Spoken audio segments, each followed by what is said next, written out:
Au Nigeria, la force opérationnelle interarmée, dont le Delta du Niger, Opération Delta Safe, a déclaré que ses troupes avaient secouru lundi 1er avril 2024 9 victimes enlevées par des hommes armés le 29 mars 2024 le long de l'axe Igeli-Patani dans l'est du Delta. Dans un communiqué diffusé par l'agence de presse nigériane, le contre-amiral John Okeke, commandant de la force militaire conjointe déployée dans le Delta du Niger, précise que 10 suspects présumés liés à l'incident du kidnapping ont été arrêtés.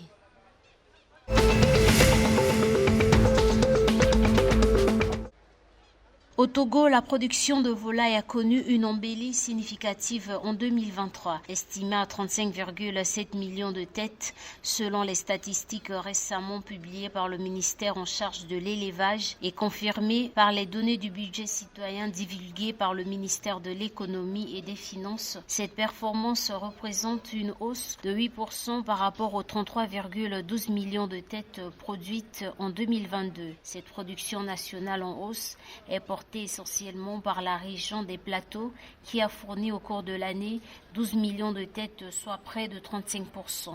En 2023, la production de cette région était estimée à un peu plus de 11 millions de têtes. Pour l'année 2024, une production de volailles dépassant légèrement les 38 millions de têtes est prévue, conformément à l'ambition du pays de réduire considérablement l'importation des produits carnés. Cette perspective laisse entrevoir une poursuite de la tendance à la hausse dans ces secteurs clés de l'économie.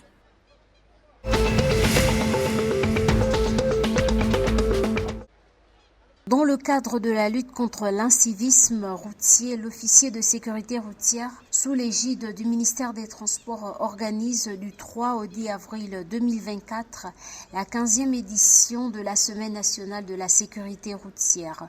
Au cours de ces jours exclusivement dédiés à la question de la mobilité des usagers, plusieurs activités et actions de terrain seront menées sur toute l'étendue du territoire national afin d'informer, éduquer et sensibiliser les usagers de la route pour un changement de comportement en matière de sécurité routière. La Côte d'Ivoire a enregistré 37 accidents par jour en 2023 contre 41 accidents en 2022.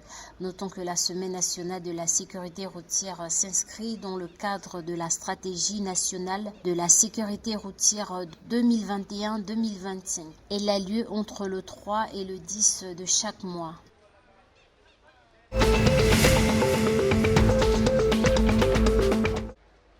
Au Libéria, le ministère de la Santé et l'Organisation mondiale de la santé intensifient ces derniers jours des campagnes de sensibilisation à la vaccination contre le virus du papillon humain, principale cause du cancer du col de l'utérus. Selon les autorités sanitaires du Libéria, le vaccin peut prévenir la grande majorité des cas de pathologie. Le cancer du col de l'utérus est le 4e cancer le plus répandu chez les femmes dans le monde et continue de toucher de manière disproportionner les femmes et leurs familles dans les pays à revenus faibles et intermédiaires. Selon l'OMS, au Libéria, 656 autres personnes ont été diagnostiquées avec la maladie et 469 femmes ont perdu la vie en 2023.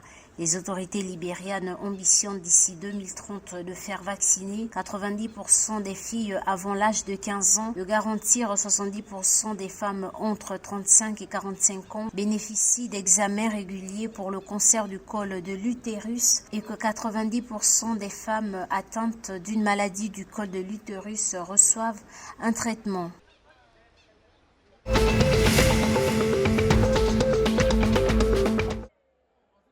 Au Ghana, l'équipe nationale masculine de relais 4 x 100 mètres s'est qualifiée pour les Jeux olympiques de Paris prévus du 26 juillet au 11 août 2024. Cette qualification est le résultat de la performance de l'équipe lors des 13e Jeux africains qui viennent de se dérouler à Accra. Le quatuor du Ghana, composé de Benjamin Azamati, Joé Paul Amoa, Edwin Gadaï et Salomon Amon, a réalisé un temps de 38,43 secondes pour remporter la médaille d'argent. Ce résultat aux Jeux africains permet au Ghana de se classer 15e meilleur quatuor du monde, ce qui lui assure une place aux Jeux olympiques de Paris.